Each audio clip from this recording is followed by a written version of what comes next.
Կապույտ բաճկոնով աղջիկ, ինչ է ձեր անունը։ Իմ անունը Ալեքսիս է։ Ալեքսիս, խնդրում եմ, լքեք իմ լսարանը։ Ես այլևս չեմ ցանկանում ձեզ տեսնել իմ դասախոսություններին, այլևս չգաք։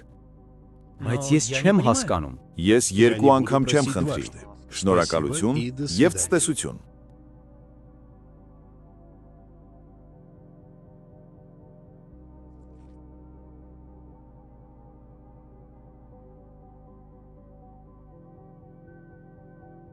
Ինչի համար են մեզ պետք օրենքները։ Ինչի համար են դրանք։ Որևէ մեկը կարող է պատասխանել։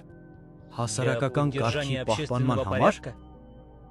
Մարդու անձնական իրավունքների պաշտպանության համար։ Որպեսզի մենք կարողանանք ապավինել կառավարությանը։ Արդարության համար։ Շնորհակալություն պատասխանների համար։ Ասեք, արդյոք ես անարդար էի ձեր համակուրսեցու նկատմամբ հենց նոր։ Ես վստահ եմ, որ այո։ Եվ այսպես։ Ինչու ձեզանից ոչ մեկը ոչինչ չասաց։ Ինչու ձեզանից ոչ մեկը չփորձեց ինձ կանգնեցնել։ Ինչու չցանկացաք կանխել այս անարդարությունը։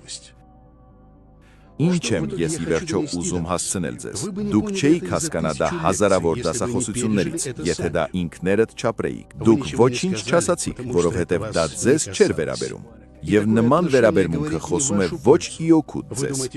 Դուք մտածում եք, որ դա ձեզ չի վերաբերում, նշանակում է դա ձեր գործը չէ, բայց ես այստեղ եմ, որպեսզի ասեմ ձեզ, եթե դուք չօգնեք հաստատել արդարություն, մի օր դուք նույնպես կարող եք բախվել անարդարության, եւ այնտեղ նույնպես ոչ ոք չի լինի, ով կկարողանար կանգնել ձեր պաշտպանության համար։